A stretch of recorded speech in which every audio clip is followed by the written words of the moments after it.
Alô, prezados amigos, saudações fraternais. Meu nome é Peter Undro e queremos continuar hoje meditando sobre a época em que nós estamos vivendo. E o nosso tema específico hoje é Desafios da Igreja nos Tempos Finais. É muito importante saber em que época estamos vivendo, o que devemos esperar em relação ao futuro e, de uma forma especial, quais são os nossos desafios nesta época. Vamos meditar sobre esse assunto durante alguns estudos. A Bíblia diz no Salmo número 2, versos 1 até 3, porque se amotinam os gentios, os povos imaginam coisas vãs, os reis da terra se levantam e os governos consultam juntamente contra o Senhor e contra o seu ungido, dizendo: rompamos as suas ataduras e sacudamos de nós as suas cordas. E na continuação ele vai falar o seguinte: aquele que habita no céu se rirá, o Senhor zombará deles. Então lhes falará na sua ira e no seu furor os turbará. Eu, porém, ungi o meu rei sobre o meu santo monte de Sião. Proclamarei o decreto. O Senhor me disse: tu és meu filho, hoje te gerei. Pede-me, e eu te darei os gentios por herança e os fins da terra por tua possessão. Tu os esmigalharás com uma vara de ferro, tu os despedarás como a um vaso de oleiro. Agora, pois, ó reis, sede prudentes, deixai-vos instruir, juízes da terra. Esse texto fala sobre os tempos finais. Ele mostra como existe uma movimentação, uma guerra espiritual de reis deste mundo, de impérios deste mundo, contra o Senhor, com o propósito de sacudir as suas ataduras, quer dizer, povos que estão se rebelando contra os ensinamentos de Deus registrados na sua palavra. E nós vemos hoje muitos povos que antigamente ainda estavam professando doutrinas bíblicas, ensinamentos, ética cristã, e hoje estão indo diretamente contra aquilo que a Bíblia diz, estão querendo sacudir de si esse jugo, esses ensinamentos que Deus estabeleceu para a humanidade. Então, nós estamos vendo conflitos e catástrofes mundiais e, como pano de fundo, nós temos, então, uma luta contra Deus. Não é só uma luta contra pessoas conservadoras ou de uma nação contra outra, mas a luta principal é do homem contra Deus. A Bíblia nos informa sobre os tempos finais, mostrando que haverá um dia quando a igreja será arrebatada, haverá uma grande tribulação, governo do anticristo. Cristo vai voltar junto com a sua igreja para destruir os ímpios, os exércitos do anticristo. Ele vai estabelecer um reino de 1000 anos e haverá então um novo céu e uma nova terra, mas também o lago de fogo, onde os ímpios estarão por toda a eternidade.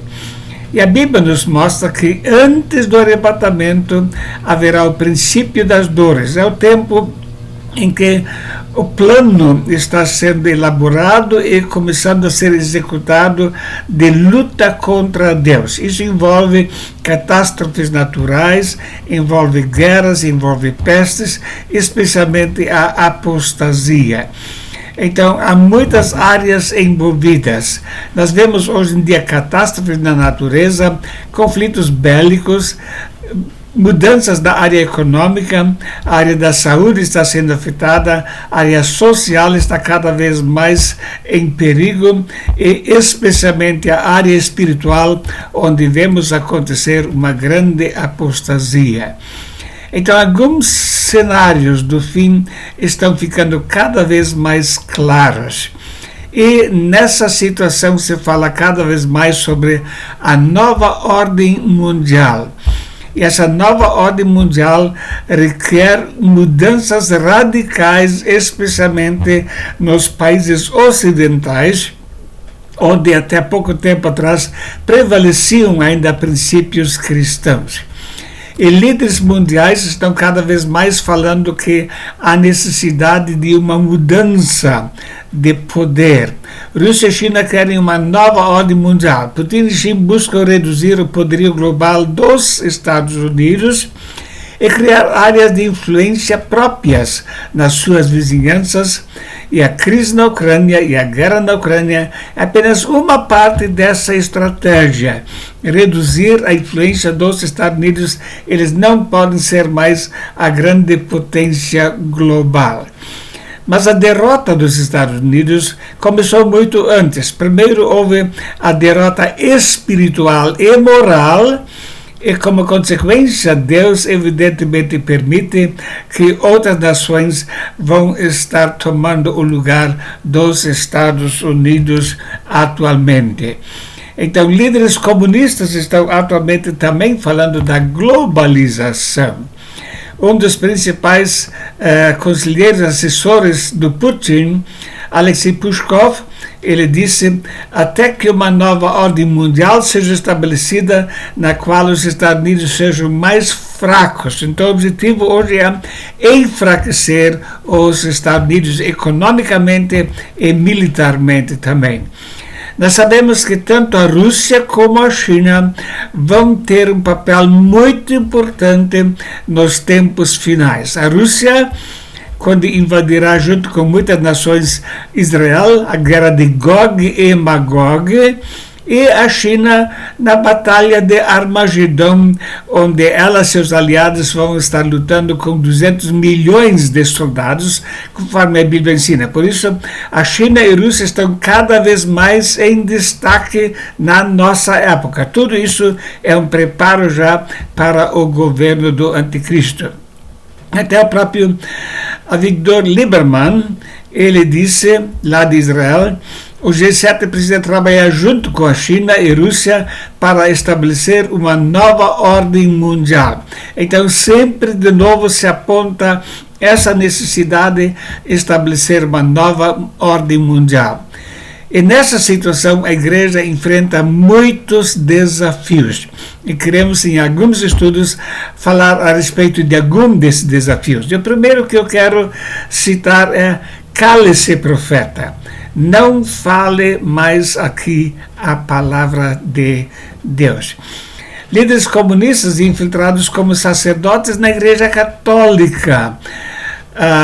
Bella Dodd, ela disse: eu recrutei 1.100 agentes comunistas e homossexuais ativos para se infiltrarem nos seminários católicos e destruir a igreja.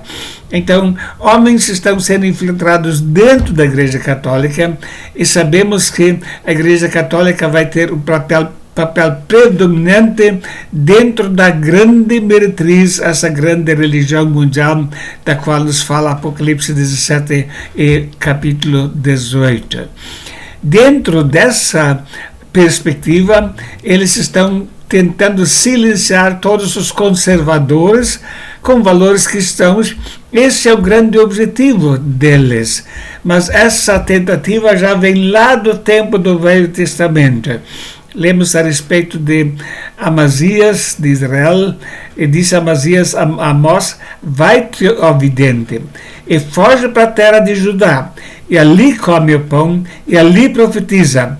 Mas em Betel daqui por diante não profetizes mais, porque é o santuário do rei da casa real. Amós 7, 12 e 13. Então, o rei de Israel não queria permitir que o profeta falasse a verdade da palavra de Deus. Cale-se, profeta, aqui você não fala mais. Temos outras situações, por exemplo, quando o rei Josafá de Judá estava lá com Acabe, e Acabe estava querendo entrar na guerra com a Síria, Josafá disse: vamos consultar primeiro o profeta. Então eles chamaram 400 profetas e todos estavam dizendo que seriam vencedores contra os exércitos inimigos. Josafá não confiou nessas profecias e pediu que fosse chamado mais um. Então, finalmente chamaram Micaias, e o mensageiro foi chamar a Micaias e falou-lhe dizendo: eis que as palavras dos profetas a uma voz predizem coisas boas para o rei. Seja, pois, também a tua palavra como a de um deles, e fala o que é bom. Então, homens ímpios querem dizer aos homens de Deus o que podem dizer ou o que não podem dizer. Exatamente isso estamos vendo acontecer em nossa época. Também no tempo da igreja primitiva, nós lemos a respeito das autoridades religiosas, dizendo: não vos admoestamos nós expressamente que não ensinassem nesse nome, e eis que encheste Jerusalém dessa vossa doutrina, e quereis lançar sobre nós o sangue deste homem. Mais uma vez, uma tentativa de silenciar. E hoje em dia, muitos canais conservadores estão sendo objeto de perseguição, de difamação, porque há movimentos também aqui no Brasil, como no resto do mundo, que querem fazer calar aqueles que falam a mensagem de Deus. Sobre certos assuntos não se deve falar. Então, existe uma censura contra a verdade. Cale-se. Censuras conservadoras e o fim da democracia. É isso que estamos vendo acontecer em nossa época. Exemplos. Pastor é preso acusado de homofobia por dizer que Deus criou apenas 2 sexos. Então temos a informação aqui: um pastor brasileiro identificado como Jonathan Bragato relatou que tudo começou porque o pregador ousou falar em sua pregação de rua que Deus criou apenas 2 sexos, macho e fêmea, homem e mulher. Então, isso é um fato registrado na Bíblia, não há nenhuma dúvida de que isso aconteceu. Mas há movimentos hoje que não querem permitir que a verdade seja dita. Cale-se. Ou você se cale, ou você pode ir para a cadeia ou pagar multas altas, como já aconteceu com outras pessoas que falaram a verdade. Porque ativistas LGBTB continuam atacando símbolos cristãos, pegaram uma Bíblia e colocaram dentro pó de sapatão, pau de viado. Então disseram: agora está na Bíblia, está escrito aqui, agora pode pregar a Bíblia, afrontando assim a Deus e a sua palavra. Misoginia. Militantes LGBT atacam jovens parlamentares cristãos. Ana Campagnolo e Nicolas Ferreira viram alvo de ódio anticristão após sustentarem suas convicções em debates sobre ideologia do gênero. Então, a pessoa não pode falar a verdade, senão vai ser objeto de ódio e de perseguição. Outro exemplo, em Vancouver, Canadá, não recebi ameaças de morte e agressão de nenhum outro grupo em meus mais de 20 anos de ministério do que da comunidade LGBT. E por algum motivo, a mídia e os prefeitos os apoiam, destacou Lim. Então, é notório que esse movimento persegue pessoas que falam a verdade.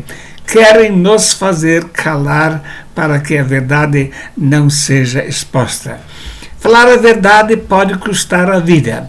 Temos o exemplo de João Batista, quando ele então disse para Herodes: não te é lícito possuir a mulher do teu irmão. Essa mulher pediu que a cabeça lhe fosse entregue e ele realmente foi decapitado por causa disso. Mas isso faz parte da doutrina do comunismo. Veja o que Vladimir Lenin falou: vocês têm que estar preparados para mentir, enganar, fazer todos os tipos de operações ilegais e suprimir a verdade. Deus é a verdade. A palavra de Deus é a verdade. E o diabo é o pai da mentira. Evidentemente, o diabo está lutando para estabelecer um reino do anticristo. Eles querem fazer calar a verdade. Então, o nosso grande desafio é continuar pregando a verdade que vai em direção contrária à mentira que está sendo propagada. A Bíblia mostra, mas se tardar para que saibais como andar na casa de Deus, que é a igreja do Deus vivo, a coluna e baluarte da verdade. 1 Timóteo 3, verso 15. Então a igreja é a coluna e baluarte da verdade. Ela precisa manter a pregação da verdade. Não pode se silenciar. Mesmo debaixo de perseguição, é importante saber que não podemos nos calar. Deus falou para Paulo, e disse o Senhor em visão a Paulo: não temas, mas fala, e não te cales, porque eu sou contigo e ninguém lançará a mão de ti para te fazer mal, pois tenho muito povo nessa cidade. Então Deus falou: não te cales. O povo ímpio fala: cale, não fale, ou você vai ser preso, ou vai pagar multa. Mas Deus fala: não te cales. Clama em alta voz, não te detenhas. Levanta a tua voz, a trombeta, e anuncia ao meu povo a sua transgressão e a casa de Jacó os seus pecados. Isaías 58. Nós precisamos denunciar o pecado. Precisamos denunciar a transgressão.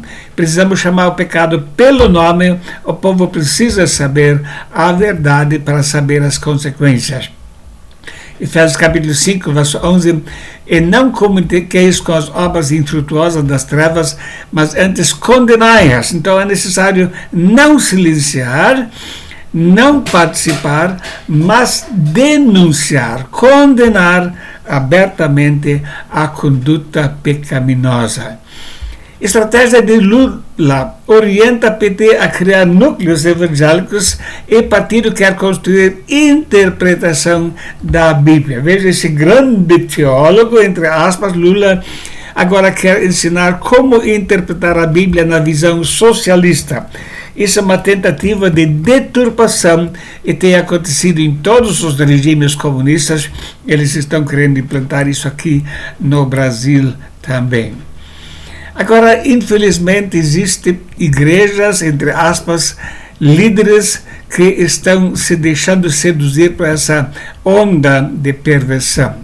O líder da Igreja Batista de Água Branca, pastor Adrené Kivitz, defendeu uma revisão da Bíblia, uma atualização de alguns textos, encará-la como um livro insuficiente que precisa ser relido, ressignificando para que os princípios de vida que esse livro encerra e que essa revelação encerra saltem dessas páginas, promovendo libertação, justiça e relações de amor no nosso mundo. Ele está se referindo especialmente à questão da inclusão dos homossexuais, lésbicas e assim por diante. Então, eles se chamam líderes evangélicos, mas não são evangélicos. Quero deixar bem claro que isso não é a posição da Igreja Batista no sentido geral. A maioria deles condena esse tipo de prática, mas querem que a Bíblia seja reinterpretada para agradar ao movimento perverso. A Bíblia diz: porque todo aquele que faz o mal odeia a luz e não vem para a luz, para que as suas obras não sejam reprovadas. A pessoa fica apavorada quando ouve a verdade, fica irada e quer manter distância da verdade da palavra de Deus. Era um culto de celebração do Dia Internacional da Mulher. Sentados à frente da igreja, em cima do púlpito, havia mulheres cis, brancas e negras, mulheres transexuais, lésbicas, uma travesti e uma crossdresser. Então, de tudo que é tipo, todo pecado é colocado lá na frente do púlpito, como se tudo fosse permitido. Mas Deus chama essas práticas de abominação. E essa abominação vai ter a sua punição perante Deus. O outro escreveu: nunca recebi tanta gratidão, diz cristão após parada LGBT. Religiosos que participavam do evento nesse domingo relataram como foi a experiência, repleta de choro, emoção e gratidão. Então, pessoas estão sendo seduzidas e nós, como cristãos verdadeiros, precisamos falar, precisamos denunciar o pecado e não podemos nos calar. Acima de tudo, o nosso viver deve realmente refletir essa comunhão com Cristo, tendo o vosso viver honesto entre os gentios, para que naquilo em que falam mal de vós como de malfeitores, glorifiquem a Deus no dia da visitação pelas boas obras que em vós observam. 1 Pedro 2, verso 12. Então, nossa vida deve demonstrar a nossa fé, e isso deve levar o povo a reconhecer que estão numa conduta pecaminosa. Jesus disse: vós sois o sal da terra, e se o sal for insípido, com que se há de salgar? Para nada mais presta senão para se lançar fora e ser pisado pelos homens. Assim como se joga sal insípido no asfalto, assim também a pessoa que se diz crente e não quer condenar o mal é como sal insípido que só serve ainda para ser lançado fora. Já perdeu a sua utilidade na obra de Deus. Falar a verdade é um ato de amor.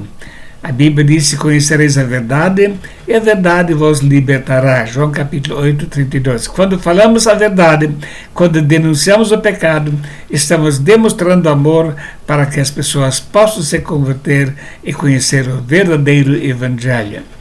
Jesus disse: eu, porém, vos digo, amai vossos inimigos, bendizei os que vos maldizem, fazei bem aos que vos odeiam, e orai pelos que vos maltratam e vos perseguem, para que sejais filhos de vosso Pai que está no céu.